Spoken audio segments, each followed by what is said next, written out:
Bonjour à tous dans ma chaîne YouTube Monsieur Intelligent. On reste toujours dans le même projet, le projet 1, afin de célébrer les journées mondiales de la propreté et de l'alimentation qui se déroulent les 15 et les 16 octobre de chaque année. Mes camarades et moi élaborerons une brochure pour expliquer comment vivre sainement. La séquence 1. J'explique l'importance de manger convenablement. Séance numéro 7. Atelier d'écriture. On commence par la situation problème.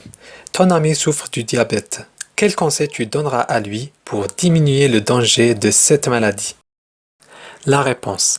Pour éviter les dangers du diabète, je propose à mon ami de faire des activités physiques régulièrement, ne pas manger assez de produits sucrés, manger du poisson et varier de fruits et de légumes. Le texte. Le rôle des vitamines dans notre vie. Pour grandir et rester en bonne santé, le corps d'un enfant a besoin d'une variété d'aliments riches en vitamines. Quel rôle ces vitamines jouent-elles dans l'organisme? Pour bouger, l'enfant se sert de ses muscles, mais aussi de ses os. Ces vitamines aident à la production d'énergie, luttent contre les infections. La vitamine A, contenue dans les carottes, les choux, les produits laitiers, le poisson, le foie, l'abricot et le melon. Améliore la vision, favorise la croissance.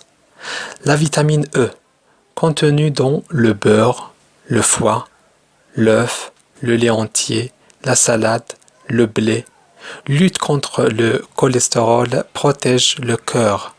Au déjeuner et au dîner, assurez-vous que l'assiette de votre enfant contient ces vitamines. Activité 1. Je comprends et j'explique le texte. La première question. Pourquoi l'enfant a-t-il besoin d'une variété d'aliments riches en vitamines? La réponse. L'enfant a besoin d'une variété d'aliments riches en vitamines pour grandir et rester en bonne santé. Regardez dans le texte pour grandir et rester en bonne santé. La deuxième question. Combien y a-t-il de parties dans ce texte? La réponse. Il y a 3 parties dans ce texte. L'introduction, le développement et la conclusion. Regardez dans le texte. La première partie, c'est l'introduction, elle est en jaune. La deuxième, elle est en rouge, c'est le développement. Et la troisième partie, c'est la conclusion, elle est en vert. La troisième question. Quel est le procédé explicatif utilisé dans ce texte? La réponse. Le procédé explicatif utilisé dans ce texte est l'énumération. La quatrième question. Relève une énumération du texte. La réponse.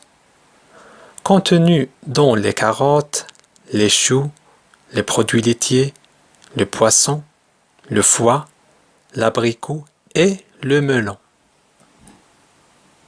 Regardez dans le texte. Contenu dans les carottes, les choux, les produits laitiers, le poisson, le foie, l'abricot et le melon. La cinquième question. À quoi sert la première partie du texte? La réponse. La première partie du texte sert à introduire le texte pour donner une petite idée sur le thème abordé.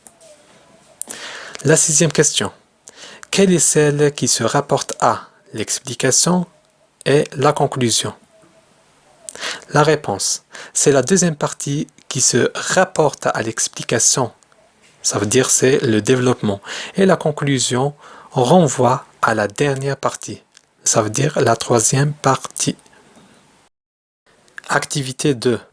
En t'aidant de ce que tu as appris durant la séquence, rédige 2 ou 3 phrases dans lesquelles tu expliqueras avec tes propres mots l'importance du petit déjeuner. La correction. Les phrases proposées. Le petit déjeuner contient beaucoup de vitamines. Au matin, nous avons besoin de manger bien pour avoir de l'énergie. Le petit déjeuner aide les élèves à se concentrer à l'école durant le matin. C'est la fin de notre cours. J'espère que cette vidéo vous plaît. À bientôt. Au revoir.